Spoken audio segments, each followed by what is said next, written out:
बिस्मिल्लाहिर्रहमानिर्रहीम अस्सलामुअलैकुम वरहमतुल्लाहि वबरकातुहू। जी तो नाज़रीन, सेहत के हवाले से आज इस मेडिसन का मैं आपके सामने जिक्र करने वाला हूँ, वो है ऑनसेट गोली या ऑनसेट इंजेक्शन।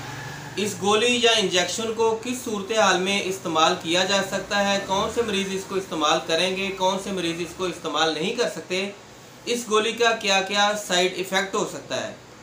तो नाज़रीन, आज की इस वीडियो के अंदर हम मुकम्मल बात करेंगे ऑनसेट के हवाले से। तो सबसे पहले मैं आपका शुक्रिया अदा करूंगा कि जिन्होंने हज़ारों वीडियो में से इस मजमून के लिए मेरी इस वीडियो को चुना। तो चलते हैं, शुरू करते हैं आज की वीडियो। 8-10 दिन से मैं वीडियो इसलिए नहीं बना रहा था क्योंकि मेरा चैनल जो है अपने जो यूट्यूब की तरफ से रिक्वायरमेंट होती है वो पूरी हो चुकी है, लेकिन उसके मोनेटाइजेशन के लिए चंद एक एरर या चंद एक इस तरह के कुछ मामला आ रहे हैं। तो पेचीदगी हो रही है, दुआ करें कि अल्लाह ताला कामयाबी करे। मैं वीडियो जो है सिर्फ और सिर्फ आपके इंफॉर्मेशन के लिए बनाता हूं ताकि किसी का फ़ायदा हो सके। अगर मेरा चैनल मोनेटाइज नहीं भी होता तो मुझे उसमें किसी किस्म का कोई भी लालच नहीं है, मैं सिर्फ और सिर्फ इंसानियत की भलाई के लिए ये काम कर रहा हूँ। तो आज की वीडियो के अंदर हम बात करने वाले हैं ऑनसेट के हवाले से। नाजरीन, ऐसे मरीज़ के जिनको कैंसर वगैरह हो, यानी कि अपने कैंसर की बीमारी की वजह से उनको उल्टी वगैरह की शिकायत हो जाती हो, तो ऐसे अफराद अपनी उस उल्टी को कवर करने के लिए ऑनसेट गोली का इस्तेमाल कर सकते हैं। इसके अलावा ऐसे मरीज़ के जो किसी भी बड़ी बीमारी की वजह से, अगर उनको अपनी उस बीमारी की मेडिसिन लेने की वजह से या बीमारी की शिद्दत आ जाने की वजह से उनको उल्टी वगैरह हो, और उल्टी जो है आम रेगुलर गोलियाँ मुटीलियम या डोमपेरिडोन के अंदर कोई भी मेडिसिन हो या ग्रेविनेट वगैरह हो, मैक्सोलान हो, यानी कि कोई भी ऐसी गोली हो जो कि उल्टी को कवर करने के हवाले से होती है, अगर वो काम नहीं कर रही तो वहाँ पर आपके काम करेगी ऑनसेट गोली।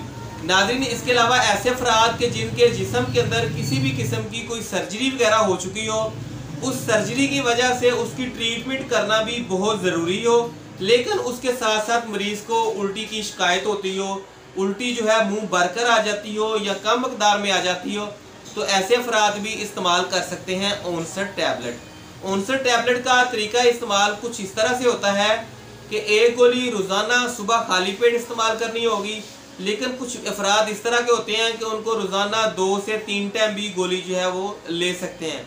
कुछ ऐसी ख़वातीन जो कि अपने हमल के दौरान बहुत ज़्यादा उल्टियों की शिकार हो जाती हैं।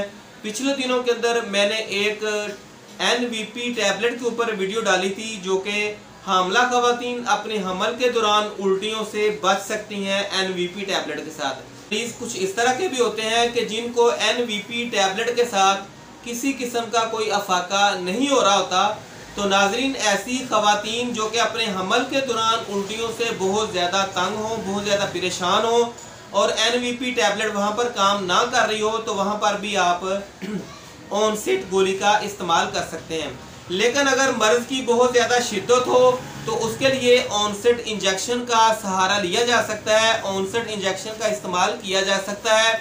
अगर हम इसके साइड इफ़ेक्ट के हवाले से बात करें तो नाजरीन, ऑनसेट इंजेक्शन या टैबलेट के इस्तेमाल की वजह से चेस्ट के अंदर दर्द वगैरह हो सकती है, चाहे मर्द ख़वातीन कोई भी हो या मर्द व ख़वातीन ऐसे अफराद जो कि ऑनसेट टैबलेट का इस्तेमाल कर रहे हैं, उनकी छोटी पेशाब वाली नाली के अंदर दर्द की शिकायत हो सकती है, सर दर्द की शिकायत हो सकती है। इसके अलावा कुछ अफराद इस तरह के भी हो सकते हैं कि जिनको ऑनसेट टैबलेट इस्तेमाल करने की वजह से मोशन दस्त लग जाने की कैफियत वगैरह बन सकती है, लेकिन सर दर्द या मोशन की शिकायत जो है वो वक्ती तौर पर होगी, वो इससे ठीक हो सकती है। लेकिन ऐसे अफराद जिनको ऑनसेट इस्तेमाल करने की वजह से उनको चेस्ट पेन हो या फिर उनके पेशाब वाली नाली के अंदर कोई पेशाब करते वक्त दिक्कत वगैरह होती हो, तो ऐसे अफराद फ़ौरन जो है वो ऑनसेट गोली या ऑनसेट इंजेक्शन जिस चीज़ का भी इस्तेमाल कर रहे हैं उसको फिल फौर बंद कर दें और अपने करीबी फार्मासिस्ट या डॉक्टर से रब्ता करें। इसमें उनकी सेहत के लिए काफ़ी बेहतरी आएगी।